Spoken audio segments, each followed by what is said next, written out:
பாசிப்பயிறு நல்லா தெரியுதா?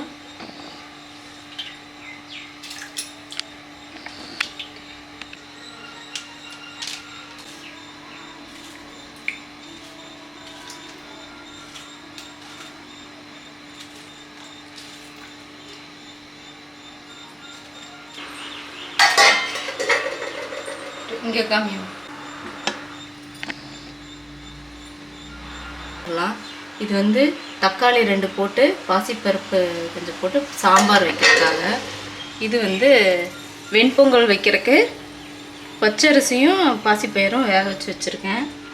வடை செய்கிறதுக்கு பச்சரிசி ஒரு 2 ஸ்பூன், ஒரு 50 கிராம் உளுந்து ஊற வச்சுட்டு அரைச்சி இந்த அளவு கெட்டியாக அரைச்சி வச்சுருக்கேன். வெங்காயம் தக்காளி எல்லாம் ரெடியாக வெங்காயமெல்லாம் நறுக்கி வச்சுருக்கேன். இதில் சேர்க்குறக்கு சாம்பாருக்கு வெங்காயம் கட் பண்ணி வச்சுருக்கேன். இனி குளிச்சுட்டு வந்து இதெல்லாம் செஞ்சுட்டு வேலைக்கு கிளம்புறத பார்க்கலாங்க. இப்போ வந்து உளுந்துக்கு எல்லாருக்கும் வணக்கம். இப்போ வந்து உளுந்து வடைக்கு நறுக்கி வச்சுருக்கிறதெல்லாம் கலந்து வச்சுருவோம். நம்ம வந்து வடை லாஸ்ட்டாக சுட்டு எடுத்துக்குவோம். சமையலெல்லாம் வேலையெல்லாம் முடிச்சுட்டு அதுக்கப்புறம் லாஸ்ட்டாக செஞ்சுக்கலாம். அதுக்கு வரைக்கும் கொஞ்சம் ஊறிட்டு இருக்கட்டும். இப்போ இதில் வந்து இதுக்கு தேவையான அளவு உப்பு. இன்றைக்கி கொஞ்சமாக தான் உளுந்து வடை செய்ய போகிறேன். ஒரு 4-5 வடை வர மாதிரி. இஞ்சி திருவிக்கலாம். கொஞ்சமாக இஞ்சி சேர்த்தோம்னா கொஞ்சம் அது ஜீரணம் ஆகாதனால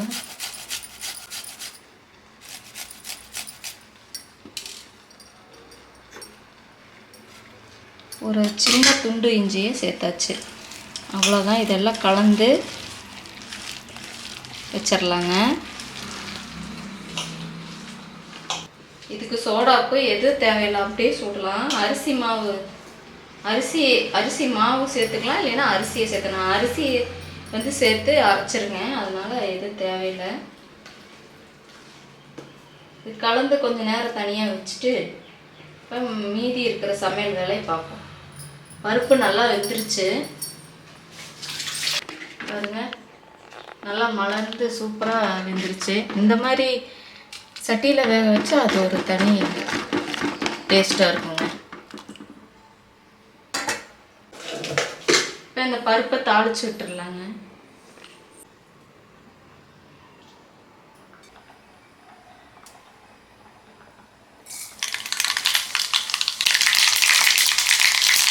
கடுகு ஜீரகம் கொஞ்சம் 1 ஸ்பூன் சேர்த்துட்டு தட்டி வச்சு பூண்டு, ஒரு பச்சை மிளகா, ஒரு பெரிய வெங்காயம் சேர்த்து வதக்கிடலாம். இதை எடுத்துட்டு இதை கடைஞ்சிருவோம். லைட்டாக கடைஞ்சிடலாம். அடுப்பில் வந்து பொங்கிருச்சு. இதை உடனே கழுவி வச்சிடும்.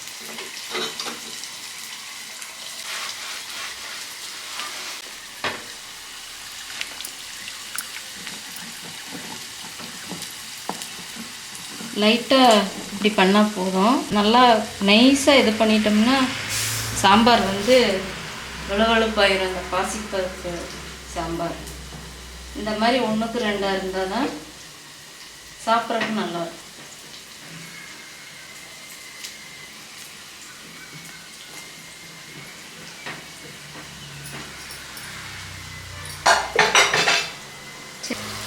ஒரு ஸ்பூன் மிளகாய்த்தூள், சாம்பார் தூள் கொஞ்சமாக சேர்த்துக்கலாங்க. இதெல்லாம் கலந்துட்டு ஆஃப் பண்ணிடுவோம். இப்போ வந்து புளி தண்ணியே இதில் ஊற்றிடலாம். கொஞ்சம்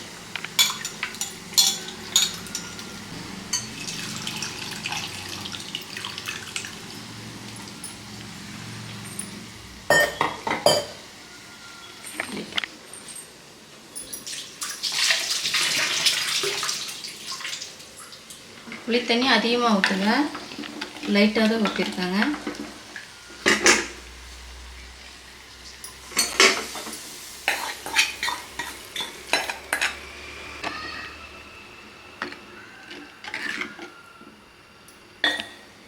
தேவையான அளவு உப்பு சேர்த்து இது கொதிக்கட்டும். ஒரு ஸ்பூன் நெய் எடுத்து இதில் ஊற்றிடலாங்க. ஜீரகம் 1/4 ஸ்பூன், ஒரு 4-5 மிளகை தட்டி வச்சுருக்கேன், அதை போட்டுருவோம். இஞ்சி கொஞ்சமாக. இப்போ வந்து 2-3 முந்திரியை போட்டிருக்கேன்.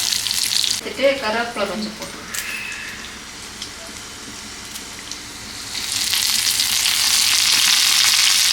ஸ்டவ் ஆஃப் பண்ணிடலாங்க. அவ்வளோதான். இது வந்து நல்லா குழச்சிட்டு கொஞ்சம்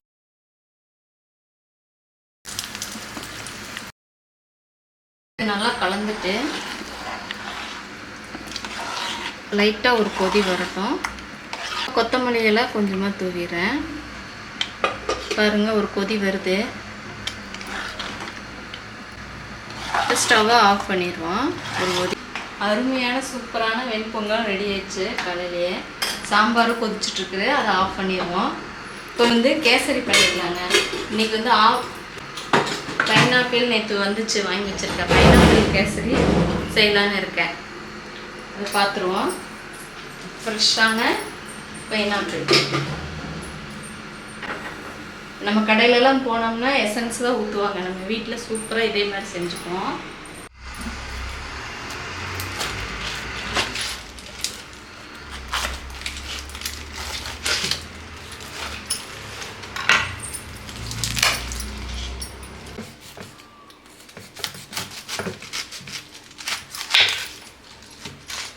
ஓகேவா?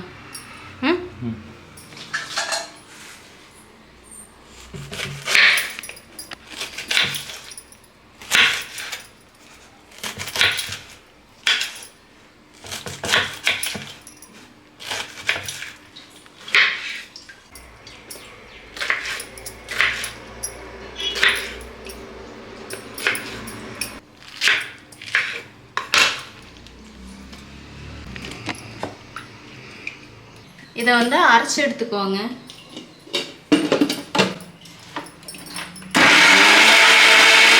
இப்போ ஸ்டவ் ஆஃப் பண்ணிட்டேன். சாம்பாருக்கு கொத்தமல்லி கருவேப்பிலை தலை தூவிடலாங்க. லாஸ்ட்டாக தூவினா தான் நல்லாயிருக்கும். அதே நெய் வந்து ஒரு 2 ஸ்பூன் சேர்க்கிறேன். இதில் வந்து முந்திரி திராட்சை ஃபஸ்ட்டு வறுத்து எடுத்துக்குவோம். கருப்பு திராட்சை தான் இருந்துச்சு, அதவே சேர்த்து வறுத்துக்கிறேன்.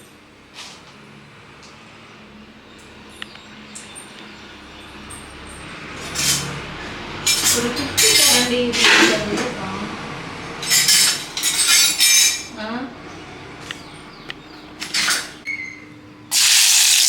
நெய் வந்து நல்லா சூடாகிடுச்சு.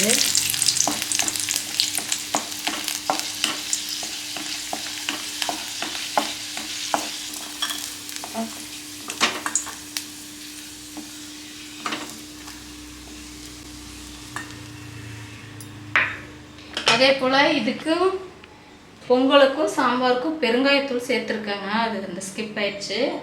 மறக்காமல் பெருங்காயத்தூள் சேர்த்துக்கோங்க, அப்போ தான் நல்லாயிருக்கும். இப்போ இந்த ரவையை இதுலேயே போட்டுருவோம்.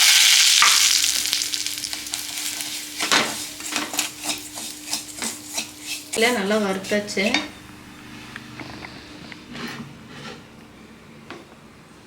இப்போ வந்து சர்க்கரை இதில் சேர்க்குறோம். இந்த 1 டம்ளர் ரவை எடுத்தோம். அதே அளவு 3/4 டம்ளர் போட்டுக்குவோம் சர்க்கரை. 3/4 டம்ளர் சர்க்கரை சேர்ந்து நல்லா கரைஞ்சி வரட்டுங்க. வந்து இதில் தண்ணி ஊற்றிடுவோம். ஃபுட் கலர் சேர்த்துக்கலாம். லெமன் எல்லோ கலர் கொஞ்சம் ஒரு 1/4 ஸ்பூன் தான் சேர்த்துருக்கேன். முதல்ல சர்க்கரை போட்டுட்டு அதுக்கப்புறம் தண்ணி கொதிக்க வைக்கிறேன். தண்ணி ஊற்றி அவசரத்தில், வேலைக்கு போகிற அவசரத்தில் அப்படி பண்ணிட்டேன். நீங்கள் வந்து செய்யும்போது ஃபஸ்ட்டு தண்ணி ஊற்றி ஒரு கொதி வந்ததும் அதுக்கப்புறமா சர்க்கரை போட்டு கிண்டிடுங்க.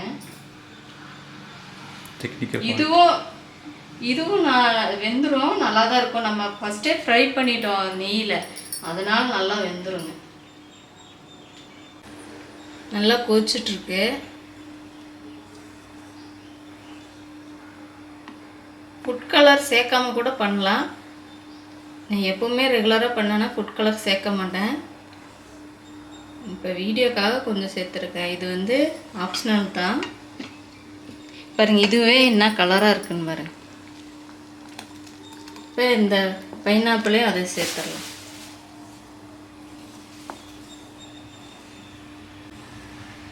சூப்பரான அருமையான pineapple kesari, natural kesari ready ஆயிடுச்சு. இது இன்னும் கொஞ்சம் டைட்டான பிறகு நிறுத்திடுவோம். பயங்கரமான கலராக இருக்குது. இப்படி தெரிஞ்சிருந்தால் நான் ஃபுட் கலர் சேர்த்தே இருக்க மாட்டேன். இதுவே சூப்பர் கலர் வந்துருச்சு பாருங்க. நல்லா பழுத்த பைனாப்பிள் எடுத்தோம்னா இந்த மாதிரி வரும். ரொம்ப இந்த ஸ்டேஜில் ஸ்டவ்வை கம்மி பண்ணிக்கங்க, இல்லைன்னா தெரிக்கும். நான் நல்லா கொதிக்கிட்டுன்னு விட்டுட்டா வந்து தெரிச்சிருச்சு. நம்ம வறுத்து வச்சதெல்லாம் போட்டுடலாங்க.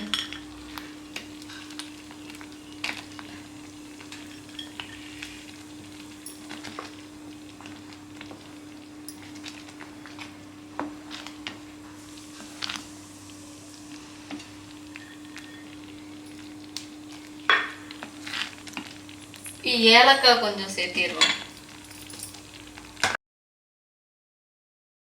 அவ்வளோதான். இந்த அளவு வந்ததுமே ஆஃப் பண்ணிடுங்க, ஏன்னா கெட்டியாயிரும். இதுவே நம்ம நல்லா கெட்டியாயிரும். மத்தியானம் சாப்பிடும்போது நம்மளுக்கு வந்து இந்த அளவு தான் இருக்கணும்.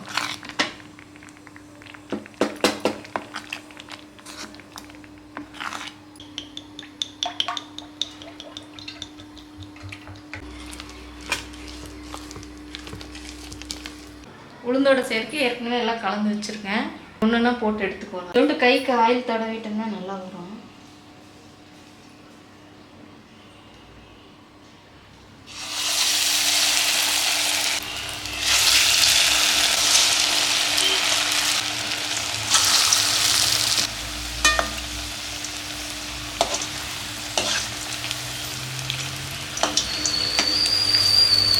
அரிசி போட்டு அரைச்சதுனால நல்லா கிறிஸ்பியாக வருங்க உளுந்து வடை. ஒரு மீடியம் ஃப்ளேமில் வச்சு வேக வச்சு எடுத்துடலாம். இன்றைக்கி சமையல் அவ்வளோதான். இன்றைக்கி என்ன பண்ணியிருக்கோன்னா பொங்கல், சாம்பார், வடை, கேசரி, இந்த 4 தான் செஞ்சுருக்கோம். காலையிலேயே ஏதாவது சாமிக்கு நெய்வேத்தியம் பண்ணுற மாதிரி இருந்ததுன்னா இது போல் சிம்பிளாக செஞ்சுக்கலாம். அதே போல் டைம் இல்லை, வேலைக்கு போகணும் அப்படின்னு முதல்லையே முந்தின நாளே ப்ரிப்பேர் பண்ணி வச்சுக்கோங்க. இது ஈஸி தான், டக்குன்னு வேலை முடிஞ்சிடும். நான் வந்து வெறும் சாதம் வச்சுருக்கிறேன். புளி சாதம் மதியத்துக்கு கிளறி எடுத்துகிட்டு போயிடுவேன்.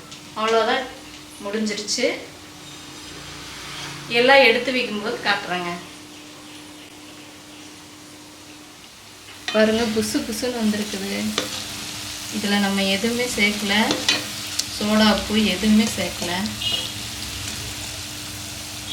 சூப்பராக வந்திருக்கு. இதில் வந்து நான் குருமிளகு கொஞ்சம் சேர்த்துட்டோம்னா நல்லாயிருக்கும். அது மட்டும் போடலை. குருமிளகு, ஜீரகம் கொஞ்சம் போட்டுக்கணும். எடுத்துருவோம்.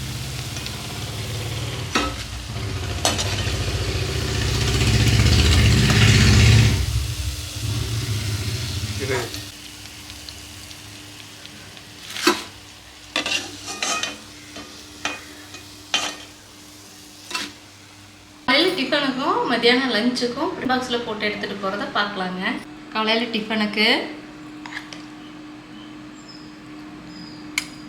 வெண்பொங்கல் வந்து குருமிளகு, நெய் இதெல்லாம் போட்டு சூப்பராக செஞ்சுருக்காங்க. அடுத்ததாக சாம்பார் ஊற்றிக்குவோம். சாம்பார் வந்து பாசிப்பயிறு, புளியெல்லாம் ஊற்றி வச்சுருக்கேன். அடுத்ததாக வந்து மதிய லஞ்சுக்கு புளியோதரை.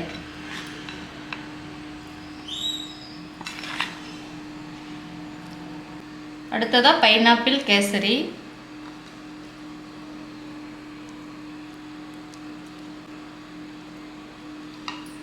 ஸ்நாக்ஸுக்கு வடை, உளுந்த வடை.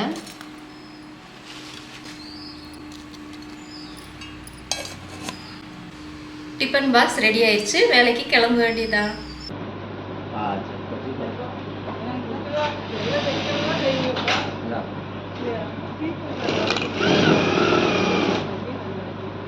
சொல்லி வர சொல்லிட்டாங்க.